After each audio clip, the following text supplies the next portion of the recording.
আমাদেরকে শক্তি দেন, শক্তি পাওয়ার প্রথম মুহূর্তে সমস্ত মূর্তি আমরা ভেঙে গুড়িয়ে দিব। এই কথাটা কেন বললাম? খুব ক্ষিপ্ত হলেন, খুব খেপলেন আমার উপরে। সংসদে দাঁড়িয়ে আমার নামে তিনি গীবত গাইলেন, আমার নামে তিনি অপবাদ দিলেন, মিথ্যা রটনা করলেন, আমার সম্মান নষ্ট করার চেষ্টা করলেন। এক আমি মামুনুল হক একজন ব্যক্তির বিরুদ্ধে গোটা রাষ্ট্রযন্ত্র নিয়ে আওয়ামী জাহিলিয়াতের নেত্রী শেখ হাসিনা ঝাঁপিয়ে পড়লেন।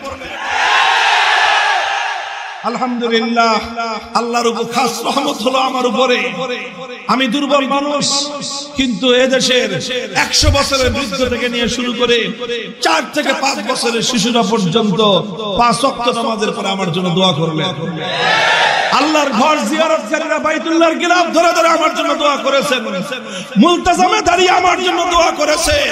হাজার হাজার কোরআনের খতম এদেশের নারী পুরুষরা ঘরে ঘরে আমার জন্য তেলাওয়াত করলেন। লক্ষ লক্ষ টাকা আমার মুক্তির জন্য মানুষ সাদাকা করলেন। অসংখ্য রাকাত নামাজ পড়ে তারা আমার জন্য আল্লাহর কাছে সাহায্য কামনা করলেন। এই লক্ষ মানুষের দোয়া আমি ভেসে গেলাম। আলহামদুলিল্লাহ, আলহামদুলিল্লাহ। আমার কথা প্রত্যাহার করতে হয় নাই। হয়তো 3 বছরের জুলুম বরদাস্ত করতে হয়েছে, হয়তো 3 বছরের জন্য কারা প্রকোষ্ঠে নিক্ষিপ্ত হতে হয়েছে, হয়তো কিছুদিনের জন্য অপবাদের বোঝা বহন করতে হয়েছে, হয়তো কিছুদিনের জন্য জালিমের রক্তচক্ষুতে পড়তে হয়েছে, কিন্তু আলহামদুলিল্লাহ হকের ঝান্ডা ধরে নিয়ে মাটির মধ্যে পড়েছিলাম। চূড়ান্ত বিজয় আল্লাহ আমাদেরকেই দান করেছেন, জালিমকে আল্লাহ উদ্ধার করে দিয়েছেন। শান্তির পথ সে তো একটাই একটাই, সে পথে ইসলামায় ছুটে আয়। পূর্বপুরুষদের মূর্তি বানানো এটা নবীজির আদর্শ নয়, বরং আমার নবীর আদর্শ হলো নিজের হাতে নিজের বাপদাদার মূর্তি ভেঙে গুড়িয়ে দেওয়া। কাজেই কেউ যদি নিজের বাপদাদার মূর্তি ভাঙে, এটাই হবে আল্লাহর নবীর আদর্শ। আর যারা বাপদাদার মূর্তি বানায় তারা আবু জাহালের প্রেতাত্মা। কেন আমি আবু জাহালের অনুসারী বললাম? খুব খেপছেন, কাজ করবে আবু জাহালের মতো বললে ক্ষিপ্ত হবেন, রাগান্বিত হলেন। আমরা বললাম রাগ করে লাভ কি? আল্লাহর কোরআন এবং নবীর হাদিসে এর চেয়ে ভিন্ন কিছু বলার অবকাশ আমাদেরকে দেয় না। অনেক হুমকি আসলো, অনেক ধমকি আসলো, অনেক ঝুঁকি আসলো যে এই কথা তুমি প্রত্যাহার করো। আমি বললাম যে না, আমাদের এইখানে থেকে কথা প্রত্যাহার করা, এই কথা পরিবর্তন করার কোনো সুযোগ নাই। আমরা পরিষ্কার ভাষায় বলি, আমাদের কথা, আমাদের দায়িত্ব ছিল হক কথা বলে দেওয়ার। আমরা হক কথা জাতির সামনে তুলে ধরেছি। আমাদের দায়িত্ব ছিল শাসক গোষ্ঠীকে সঠিক পথ দেখিয়ে দেওয়ার। আমরা শাসক গোষ্ঠীকে পথ দেখিয়ে দিয়েছি। তবে মূর্তি ভাঙা এখন আমাদের দায়িত্ব না, আমাদের দায়িত্ব হলো পথ দেখিয়ে দেওয়া। আল্লাহ যদি কোনোদিন আমাদেরকে শক্তি দেন, শক্তি পাওয়ার প্রথম মুহূর্তে সমস্ত মূর্তি আমরা ভেঙে গুড়িয়ে দিব। এই কথাটা কেন বললাম? খুব ক্ষিপ্ত হলেন, খুব খেপলেন আমার উপরে। সংসদে দাঁড়িয়ে আমার নামে তিনি গীবত গাইলেন, আমার নামে তিনি অপবাদ দিলেন, মিথ্যা রটনা করলেন, আমার সম্মান নষ্ট করার চেষ্টা করলেন।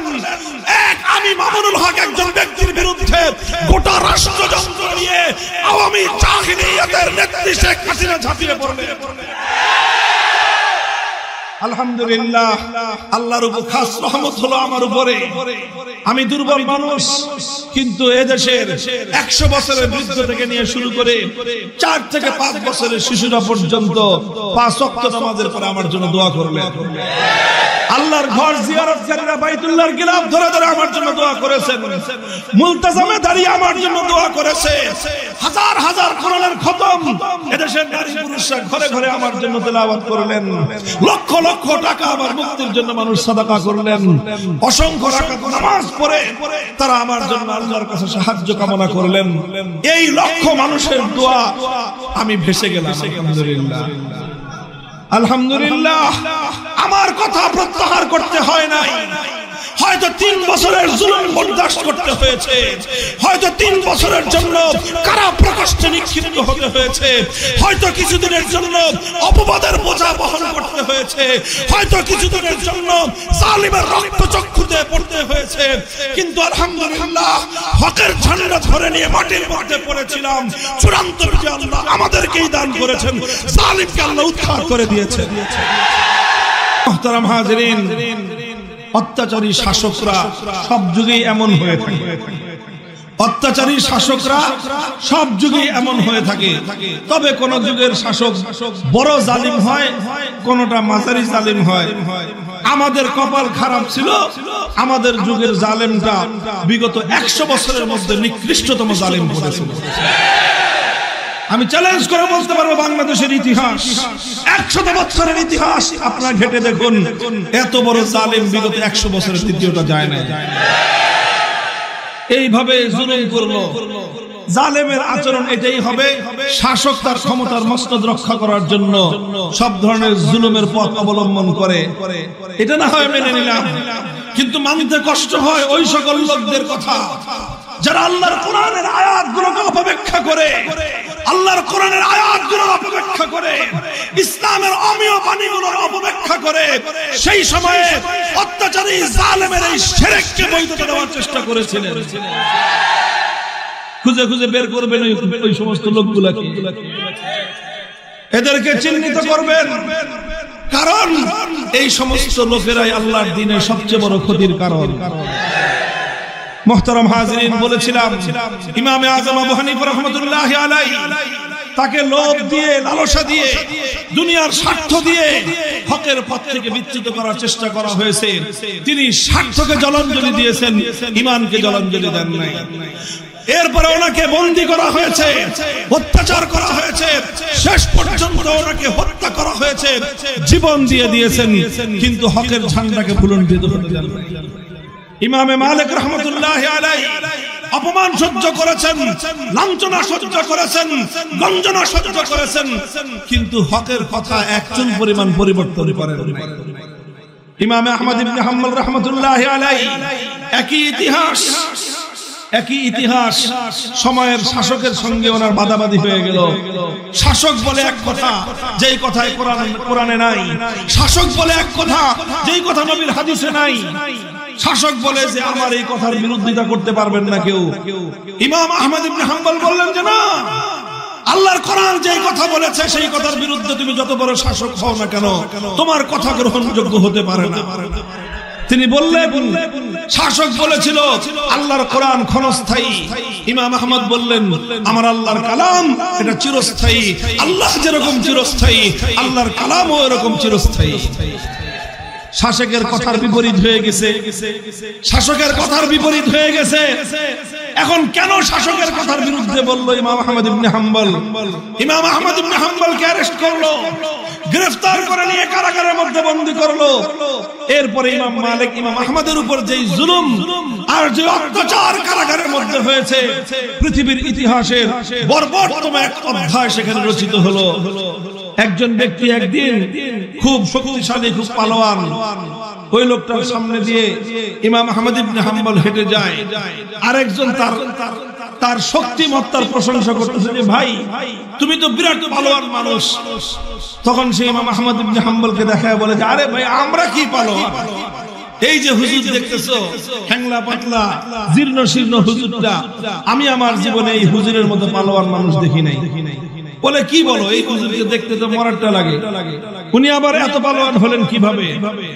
তখন সে বলল যে দেখো ইতিহাস আমি নিজে প্রত্যক্ষদর্শী, যে আমি এই কারাগারের একজন জল্লাদ ছিলাম, কারাগারে একজন জল্লাদ ছিলাম।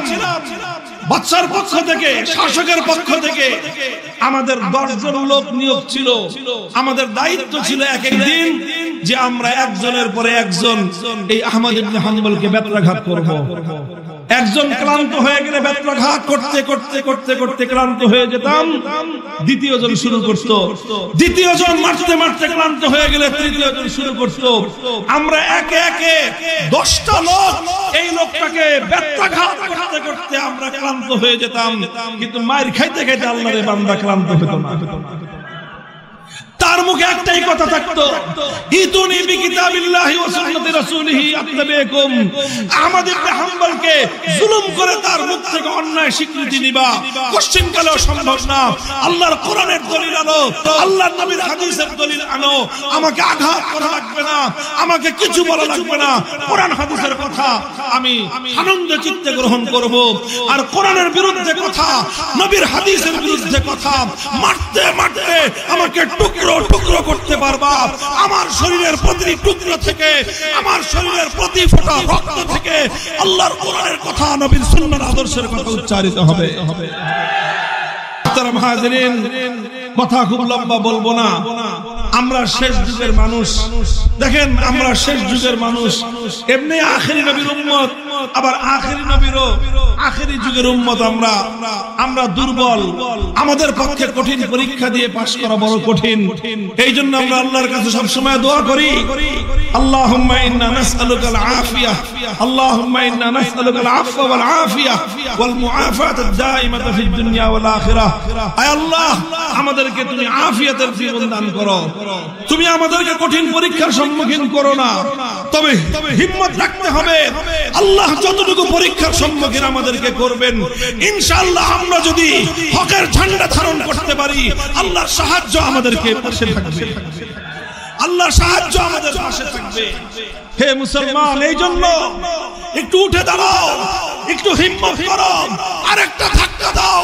এই সমাজ থেকে সকল অন্যায়, সকল অবিচার, সকল তাগুত, সমস্ত বাতিল ইনশাআল্লাহ নির্মূল হয়ে যাবে। নির্মূল হয়ে হকের ঝান্ডা সমুন্নত হবে। তোমাদেরকে ইস্তেকামতের সাথে থাকতে হবে, অটল থাকতে হবে, অবিচল থাকতে হবে।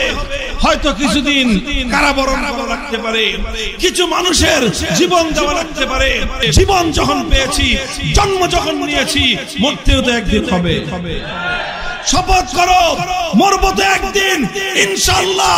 যেদিন আমার মৃত্যু নির্ধারিত সময়, সেদিনই আমি মরবো। তার আগে মরতে চাইলেও মরা যাবে। ভয় কিসের? আল্লাহর জমিনে আল্লাহর দ্বীন জিন্দা করবার হিম্মত করো। ইনশাআল্লাহ আমার আর তোমার এই মাতৃভূমি সোনার বাংলার মাটিতে আল্লাহর দ্বীন জিন্দা হবে।